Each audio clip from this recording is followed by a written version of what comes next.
Football বিশ্বকাপ চলাকালে Lionel মেসিকে লক্ষ্য করে আত্মঘাতী হামলার পরিকল্পনা করা হয়েছিল বলে দাবি করা হয়েছে। শুধু মেসি নয়, ওই সময় আর্জেন্টিনা দলসহ বিভিন্ন দলের খেলোয়াড়, ফিফার কর্মকর্তা, রেফারি ও পুলিশ সদস্যদেরও হামলার হুমকি দেওয়া হয়েছিল। এই ঘটনায় যুক্তরাষ্ট্রের নিরাপত্তা বাহিনীকে একাধিক হুমকিমূলক ইমেল ও বার্তা দেওয়া হয়। দেশের মানুষকে প্রতিদিন সুরক্ষিত রাখার প্রত্যয় নিয়ে সেফটি কেবলস সহ এলো সেফ সিলিং ফ্যান। যুক্তরাষ্ট্রের পুলিশের একটি গোপন প্রতিবেদনের কিছু অংশ ফাঁস হয়েছে। স্পেনের সংবাদ মাধ্যম ইনফরমেসিয়ন.ইএস ফাঁস হওয়া প্রতিবেদনের তথ্য প্রকাশ করেছে। এতে বিশ্বকাপ জুড়ে সম্ভাব্য জঙ্গি হামলার আশঙ্কা এবং বিভিন্ন হুমকির কথা উল্লেখ করা হয়েছে। এসব হুমকির পরিপ্রেক্ষিতে আর্জেন্টিনা দলসহ কয়েকটি দলের জন্য সর্বোচ্চ নিরাপত্তা ব্যবস্থা নেওয়া হয়েছিল। ফাঁস হওয়া পুলিশের প্রতিবেদনের তথ্য অনুযায়ী সবচেয়ে বড় হামলার পরিকল্পনার কথা বলা হয়েছিল আর্জেন্টিনা জর্ডান ম্যাচকে ঘিরে। এক ব্যক্তি ফোন করে হুমকি দিয়ে দাবি করেন তিনি ও আরও দুজন ঘরে তৈরি করা বোমা এবং AR-15 রাইফেল নিয়ে স্টেডিয়ামে প্রবেশ করবেন। তাদের লক্ষ্য ছিল মেসি সহ আর্জেন্টিনা দলের খেলোয়াড় ও কর্মকর্তারা।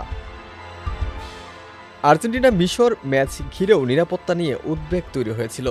ম্যাচ শুরুর কিছুক্ষণ আগে সামাজিক যোগাযোগ মাধ্যমে এক ব্যক্তি দাবি করেন শরীরে 4টি বোমা বেঁধে তিনি আটলান্টার স্টেডিয়ামে প্রবেশ করবেন এবং বিস্ফোরণ ঘটিয়ে মেসিকে হত্যা করবেন।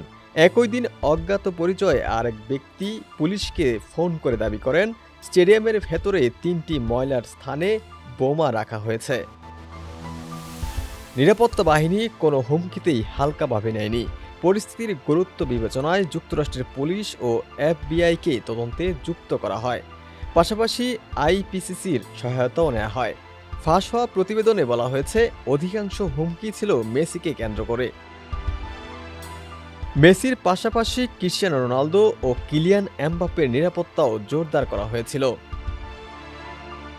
এদিকে আর্জেন্টিনা মিশর ম্যাচ পরিচালনাকারী ফরাসি রেফারি ফ্রাঁসোয়া লেক্সিওর কাছে হোয়াটসঅ্যাপে 6,000-এরও বেশি হুমকিমূলক বার্তা পাঠানো হয়েছিল। ওই ম্যাচের ভিডিও অ্যানালিস্ট রেফারিকেও হত্যার হুমকি দেওয়া হয়।